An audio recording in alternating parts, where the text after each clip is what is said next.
half a decade ago, I made a list of what I believe to be the worst bosses in Kingdom Hearts history, based solely on their ridiculous concept, frustrating gimmicks, or rather half-baked style of combat. I made a promise that I'd do the best boss battles eventually, but it kinda took me until now to keep that promise. But with Kingdom Hearts month winding down, there's no beating around the bush this time. So for the final countdown, I'm paying tributes to the big bad brawls that are aesthetically pleasing, unique in concept, just challenging enough to really test your limits, and, in some cases, really leave a deep impact on the current player's story.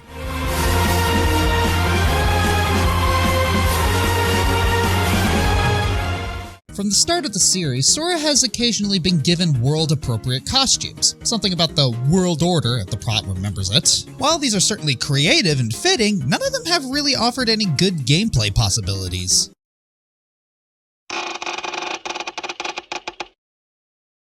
I said good gameplay possibilities.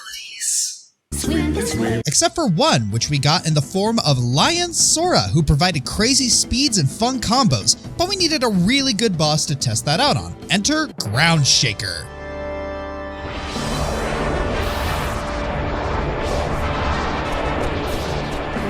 To start with, you're given an absolutely enormous battlefield to move around on, which gives you plenty of room to dodge attacks. KH2 is known for the reaction commands during battles, and this fight is no exception. Sure, they're blatantly telegraphed, but they're stupidly flashy and satisfying to pull off that you just don't care. The boss's hurt box moves from different locations on the body, so it doesn't just dissolve into mindlessly attacking a giant target. Add in some epic music and wicked fast speed, and you got yourself a winner. I've looked around, and it's honestly a common practice amongst those in the Kingdom Hearts community to have a save file right before a boss you particularly like. This is a common one.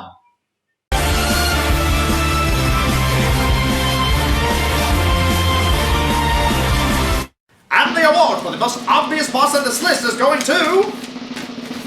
Final Xehanort! You love me! You really love me! Did you really think the big cheese of the whole franchise thus far wasn't going to be on this list? Well, the fact that the final boss of the series isn't number one kind of exemplifies the problems with Kingdom Hearts 3, but that's a rant for another time. Even before we knew what time-traveling shark jumps the story was going to go through, Xehanort has been a constant, if retconned, part of every event we have borne witness to. Like just about every JRPG final boss, Xehanort has multiple forms and stages. Not unlike Marluxia from Breach and Memories, these escalating forms serve to give Xehanort a sense of gravitas. This Xehanort isn't some back alley punk who's going down just because you depleted his HP once or twice. He's fighting with everything on the line, and it shows in just how massive his HP pools are and how you always feel just a step away from losing it all yourself. Xehanort's multiple forms and stages, barring the pre-fight warm-up with his 13 other selves, which I absolutely freaking hated. As Armored Xehanort, he fights on land, in sea, and in sky, forcing you to put every trick you picked up during your playthrough. Even the swimming controls that don't quite hold water. No pun intended. I am hilarious and you will quote everything I say. In each form, you better be snappy with your guard timing and don't overstep your own combos or your HP bar is annihilated. Once you strip away the armor, the real fight begins as Xehanort tests you further still and even uses your own abilities such as Rage Form against you. It's hard, but it's satisfying, showing the full might of an aged Keyblade Master and unleashing mighty magics and devastating combos. Then when all hope seems lost, the end comes in true Kingdom Hearts fashion. Your friends are your power. Of course, the mechanics of a boss fight can only take it so far, or hold it back so much, depending on the soundtrack that accompanies it. Xehanort gets the royal treatment with the key to all, which is a 19-minute tribute to each battle theme that came before, melding them, enhancing them, and then harmonizing them into one orchestral masterpiece. The powerful vocals, the sharp violins, the booming drums, the subtle piano ever present in the background, and the brass chiming in when needed to bring the whole piece together. It is nearly everything one could ask for in the climactic finish of the Xehanort saga. You're probably gonna wait for me to talk about the ending, but I'm not gonna. Yet.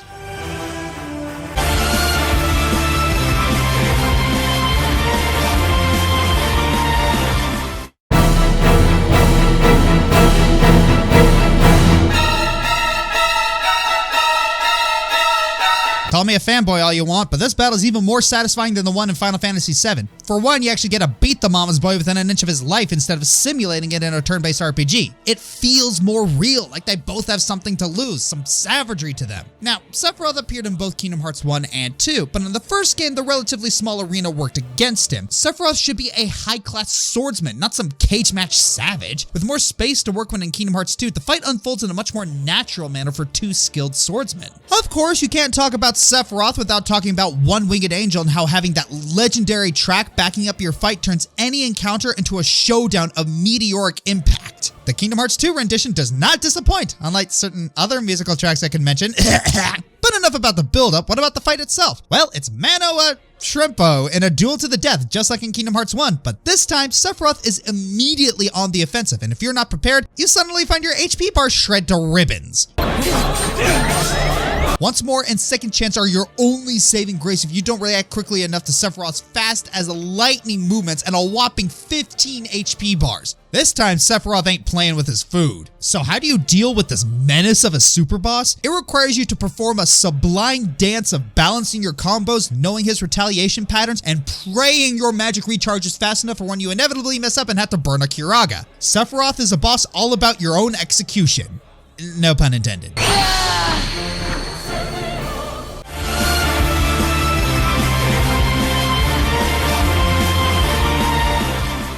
Remember, kids, nothing can beat the devil. Except a team with clown shoes waiting around a gigantic key with his talking animal buddies. Wait, what? In the penultimate battle of the very first game, we've unlocked the end of the world and have to face one last Disney baddie, the Slavic god of darkness and evil himself, Chernabog. For those poor uncultured fools who don't know, First of all, shame! secondly, Chernabog is an entity very akin to Satan from the very last segment of Fantasia, A Night on Bald Mountain, and he is nothing less than terrifying. He raises the dead, turns beauty and innocence into ugliness and corruption, and then effortlessly disposes of anything that bores him because absolutely nothing can stop him. Nothing except sunrise and the Angelus bells. Obviously, they had to cut a few corners to bring this boss fight to life, including axing the undead minions, but the brawl itself really puts you on the edge as you tango with the devil himself. Your strategy seems easy enough, just get close enough and wail on him until he runs out of gas. However, that's easier said than done, because coupled with the fact that he is enormous, Boggy's got literal firepower on his side, kinda like Hades. He'll breathe fire right into you, he'll conjure fireballs to knock you out of the sky, and, if absolutely needed, he can instantly trigger a volcanic eruption that will blast you back or burn you in the crossfire. You really gotta look at those telegraphs and cues. While it doesn't sound like much of a fight, his attacks seriously pack a punch. Taking a face full of his volcano erupting maneuver could leave you inches away from death. And trust me, with the unskippable cutscenes in this game, you do not want to die even once. Probably the best part about this boss fight is the song of choice. They could have composed some generic menacing tune, but they took the high road with this one and did a remix of the original Night on Bald Mountain track. It's all too fitting for a character literally made for this song, and it really ties together a pulse-pounding tribute to a phenomenal Disney film. The Dream Drop Distance one? It was okay.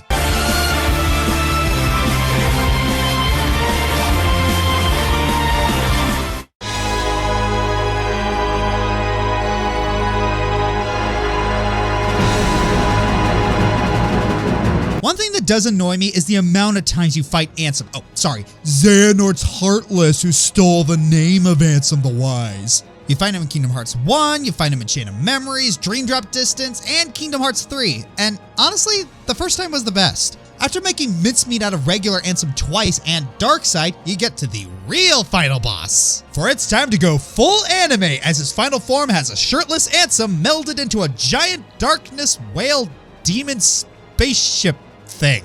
This boss is grand on the scale of both size and the absolute amount of attacks he throws at you. Everything from laser spam, minion summoning to multiple stages, this boss is a trial to get through. You even start out the fight without Donald or Goofy by your side, which really amps up the feeling that you are in for a world of hurt. And boy howdy do his attacks hurt. If you are not adequately leveled, some of Ansem's attacks can two-shot you. You'll find yourself spamming Cure and blowing through potions like an orchestra while avoiding the reach of his double-bladed polearm. After you kick his face a few times, Ansem melds into the giant beast that is the world of chaos, and the scope of this boss really opens up, which will eventually allow you to dive into the beast itself and have you first free Goofy, Hooray! and eventually Donald, Hooray! all the while avoiding a bunch of blue artillery balls and facing scores of Heartless in multiple pitch-black rooms. Eventually, with your friends once again by your side, you face off against Ansem himself, who now spams even more lasers and near one-shot abilities your way. So, let's hope you practice how to dodge! His final stage also packs a huge punch where he draws you in to unleash a massive explosion at point-blank range. As long as you keep you and your allies' health near max, you shouldn't have to worry about wiping out. Because if you do, you have to start all over from the beginning in a boss that takes about a half hour to beat, with unskippable cutscenes in the original game. Can you imagine how much I love skippable cutscenes?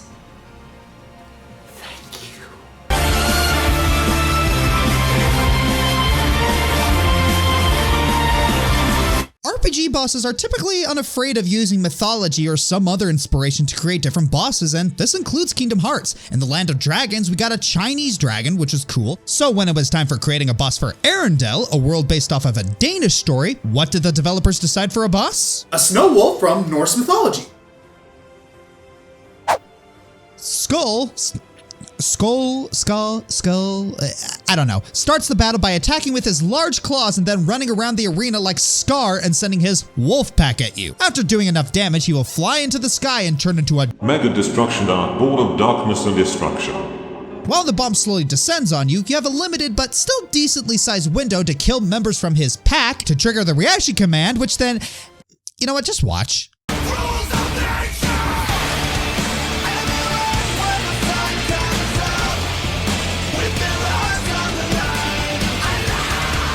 How many times can you say you were fighting a snow wolf that turned into a dark spirit bomb only for it to be destroyed by a giant snow monster and a teenager wielding a giant key in an Asura's Wrath level of insanity sequence? Even without that part, the rest of the fight keeps you on your toes as Skoll's attacks do a decent amount of damage and his wolf pack keeps you moving and keeps the tension high. If I had any complaints, it's that this Heartless is supposed to be based on Hans's darkness, which doesn't make much sense considering I'm not sure that guy ever had a heart. If only there was someone out there who loved you. That and how the world before it was pretty, okay, kinda sucked, but at least the boss made up for it. Still, I think my favorite part of the boss is where you have a certain amount of time to kill a number of creatures, otherwise you lose. Why does that sound familiar? Why does it fill me with a strange, unbridled rage? Dance, water, dance! Yeah, probably nothing.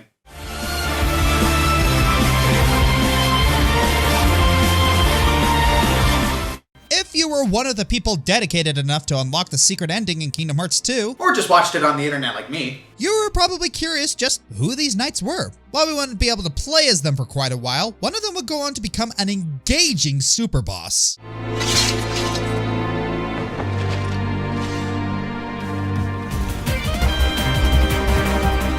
From the moment this fight begins, you are absolutely bombarded with all kinds of crazy attacks. Lasers, arrows, command restrictions, explosions, and at first it seems impossible. But as you continue to engage with it, you begin to notice patterns and learn how to exploit the openings in his attacks. You slowly learn to dodge all his strikes, and the same moves that seemed so threatening before are just a matter of blocking and dodging carefully. The best part about this fight is you have more options than ever to deal with him. You can use Donald's inexplicably useful limits for easy combos, you can try summons, you can try your drive forms or just normal combos and magic. Or if you're lazy, you can just cheese him to death with negative combo and Fenrir. I mean, hey, those synthesis materials ain't gonna farm themselves. Stop bullying!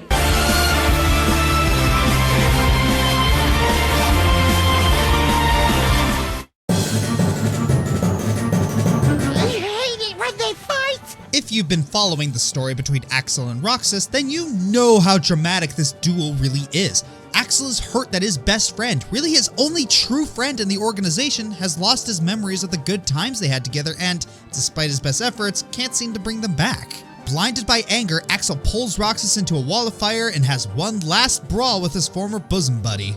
Not only is the arena a gorgeous burning spectacle, but the battle itself really keeps you on the edge of your seat. For starters, it's filled with some really cool reaction commands, forcing the two to literally go back and forth at each other, pouncing, clashing, and just never skipping a beat. Not to mention that Axel screams out some of the awesomest lines ever during the struggle, including his traditional got it memorized catchphrase and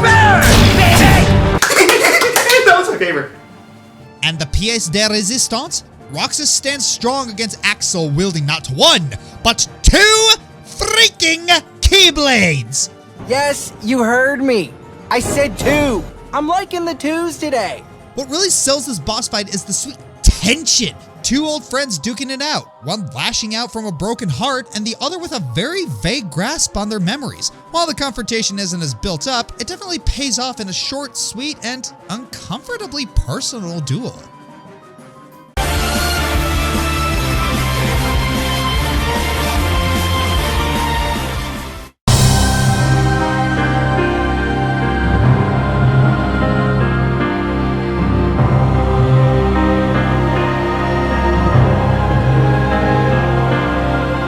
You knew this one would be on here. Yep, it's the big ham of Organization 13 himself, Xemnas, the nobody of Xehanort, which kind of doesn't make sense now that I think about it. I mean, if people have a heart and body and succumbing to the darkness splits them up with the heart becoming the heartless and the body becoming the nobody, wouldn't Xemnas technically be Terra's nobody instead of Xehanort's? And shouldn't the heartless more resemble Master Xehanort, considering it was Xehanort's heart that possessed Terra's body? And what's Xemnas' name? If the naming ceremony was supposed to take the original name, scramble it, and add an X, shouldn't he have done that with his actual name? What if the real answer becomes a nobody? What's he supposed to do? Okay, Nominate didn't follow that trend, but that raises a question. How did she get that name? And why does she randomly spawn in Castle Oblivion while Roxas spawned in Twilight Town? How does this location spawning work? Speaking of Nominate, she's supposed to be born of Kairu's heart or Sora's body. Sora's body? Does anyone else find that just the least bit weird? And if bodies are the body and Nominate was born of Sora's body, doesn't that technically make her Sora's nobody? All I'm asking for is a little consistency here. Also, what's with the whole body duplication that goes on? Does Sora exist at the same time as Roxas and Nominate, even though they're both technically his bodies? Did Sora's body duplicate? Why and how? And speaking of nobody, shouldn't they technically be called heartless since they're not supposed to have hearts, and the heartless be called nobody since they're the hearts without the body? Also, nobody's supposed to be created when a strong-willed person becomes a heartless, so why didn't we see any of them until Kingdom Hearts 2? They obviously had plans for the nobodies because of the secret trailer at the end of Kingdom Hearts 1, so what gives? Were there just not any strong-willed people that succumbed to darkness in Kingdom Hearts 1? Were they hiding? They didn't really have a reason to. Also, why call them nothings and non-existent if they're simply the bodies? That seems kind of supremacist. Honestly, nobodies are a really awesome idea, but take 2 steps to the side and you realize they're the biggest retcon in the series until Kingdom Hearts 2 bullshits you that the answer for the first game was really somebody else's heartless who stole his name. That's not good storytelling. That's just lying to your audience under the pretense of being deep and complex. Why should I believe anything the story tells me if they're just gonna change it at the drop of a hat? Like when nobodies how they're not supposed to have hearts, except they do because they can grow them somehow. Is Nomura making up the rules for the story as he goes along? It really does seem that way considering Xehanort's motivations for doing the things he does keep changing. Seriously, Kingdom Hearts 1 and 2 set him up as a fatalist pursuing the study of darkness because he thought it was cool, simple, clean, bam. But then Birth by Sleep gives us this weird balance motivation saying that too much darkness or too much light is a bad thing. Okay, cool motivation, but it conflicts with the previous details and doesn't fit his actions, and it also turns out to be just another lie. Why should anyone believe anything this character says, especially in Kingdom Hearts 3 where we see Xehanort's true character is just a misunderstood bad guy unleashing darkness upon a world to create one of pure light? Ignoring that his many selves of pure darkness are totally cool with that for some reason. Someone tell me why I should believe this retcon of his character. Even though these billions of motivations are needlessly convoluted, just pick one. One of these are fine. The franchise gets used to choke itself on its own plot twists. They either don't make sense or are really unsatisfying. Just because it's complicated doesn't mean it's good.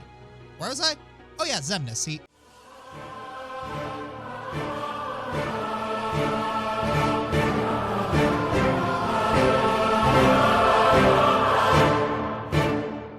I've gone on and on about saying I don't like the story of Kingdom Hearts. I find it too pretentious, silly, poorly written, and ridden with plot holes and continuity errors, which really makes it hard to feel sad when it wants me to feel sad. That being said, there is one central character where I found the drama really worked. Roxas. Roxas's existence, or lack thereof, sucks. Ever since he was born, he was ostracized, discriminated, and dehumanized. He was betrayed by his friends, and he even had one die in his arms. Few people saw him as Roxas. The bad guys and even the good guys only regarded him as a tool. Why? Because he was Sora's nobody and both sides wanted Sora's power. As a result, Roxas gets beaten, brainwashed, and eventually tossed aside from existence as if he were mere garbage. This is even more potent considering later, we found that even Roxas's appearance isn't his own. His only consistent friend was Axel, and even that was rocky. Despite that, Axel tried his best to see Roxas again, even though he knew deep down that he wouldn't. This eventually led to Axel sacrificing himself for Sora.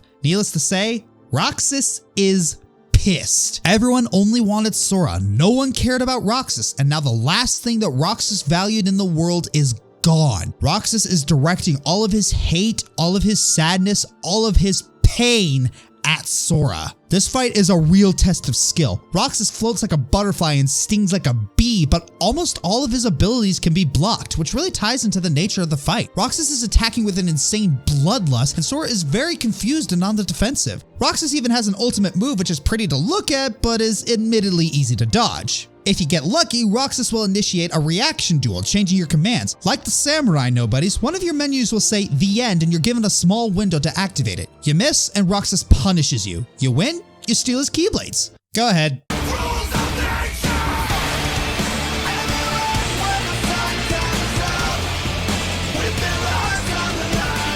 This fight is really fun, especially the data form. While harder is just as fun and a fair challenge considering you now have boosted abilities. This battle for me is everything that is great about Kingdom Hearts. The drama is wonderful, the music is beautiful, the battle is fun, the visuals are breathtaking. It is hands down the best battle in Kingdom Hearts ever.